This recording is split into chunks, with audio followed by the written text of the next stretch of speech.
This is the game that I want to see be made in the Star Wars universe. I'm not gonna quit the campaign. Why would we do that? Because I want it. Come on, give me it. Give me it. Give me it. Come on, give me it. I know ever since the Lucasfilm Games thing, everyone's like, oh my gosh, this is the game that we want to see. This is the game that we want to see. I can't believe they haven't made this game. But hear me out.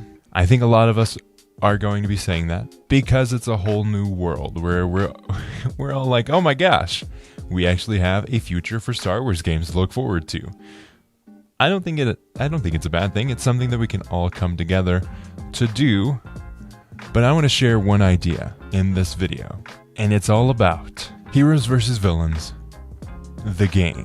What do you guys think? It's all hero based, so there's no balancing against troopers, which I think a lot of the problems around heroes in Battlefront was around that problem, because you can't have them super OP, you can't have them super underpowered. Otherwise, why would you spend your hard-earned battle points to get a hero when you could just get the same amount of damage as a regular trooper? I mean, in the Star Wars universe, especially in the original trilogy, these characters were just human characters. Period. They're human. Some of them. I mean, it's Star Wars.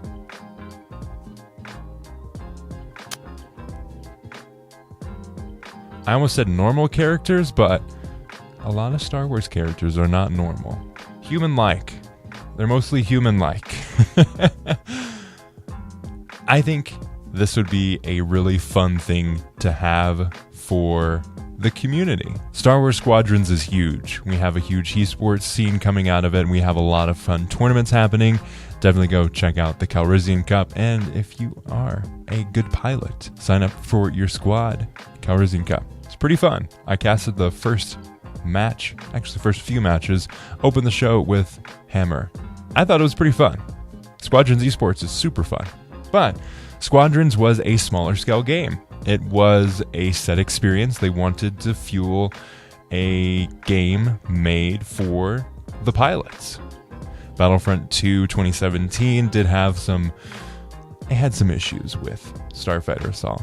It didn't really get much upgrades. I mean, we have three, count them, Millennium Falcons in the game. While it was a very, very robust experience, it wasn't supported. They told us that we were going to get more maps, but we never got any more maps. I think, rightfully so, Motive got the idea to make a standalone Star Wars game based around starfighters. And I think it did a great job with telling that story and fulfilling the need that a portion of the community wanted to see. And people who love Squadrons love Squadrons. The community is really fun. It's really supportive. I like it. I would like to see that same experience and type of game brought to heroes versus villains. Well, we did have a Star Wars fighting game. It wasn't the best. It had some issues. It was pretty unbalanced, but people did enjoy it. There was a time frame in gaming where a lot of people were fighting games were super popular. Fighting games were the thing, so obviously everyone wanted to get into the fighting game scene, and Star Wars did. But I'm talking the heroes versus villains that we have in Star Wars Battlefront 2, but brought to the next level, brought to a completely dedicated level. We could have even more heroes. Some really obscure ones. I'd love to see Nye and Num again. But all of these different types of characters, and instead of a 2D fighting game like we did have in the past, we have a 3D environment like we did in Battlefront 2. It's a set game. Your objective is to kill other people.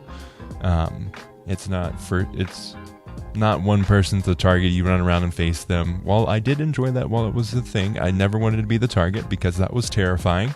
It is a set game balanced for the specific community and what they want to see. It's not an add-on to an already there experience. Maybe if they do make a Battlefront 3, obviously heroes versus villains would be good to see.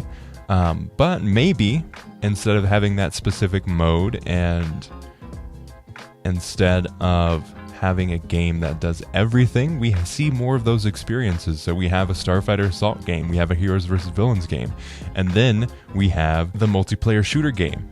While I do think you should still be able to have heroes in Battlefront, because that is a staple of the game series all the way back from 2004. While you couldn't actually play them in the first game, you were able to see them on the battlefront. They would help you turn the tides of battle. And it was just fun. It was fun. It is fun to see your favorite heroes and villains battle it out against other heroes and villains that you enjoy watching and seeing and playing. So I think it would be a good idea to have also a standalone experience, or maybe in Battlefront 3, if that ever does come out, we have the heroes that are for the multiplayer, and then we have the heroes and their abilities and balancing specifically for heroes versus villains. Overwatch, but Star Wars. Star Watch over Wars. Let me know down below what you would like to see going forward. Don't forget to subscribe if you want to see more content like this, or gameplay videos. We do streams of the podcast every week. We have a whole slew of content that I think is pretty great. If you think it's pretty great, definitely let us know down in the comments. I can't wait to explore Star Wars games further with all of you and build out this awesome community.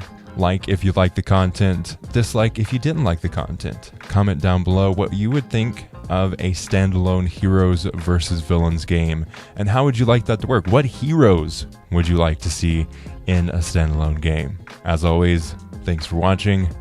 May the force be with you, and goodness gracious.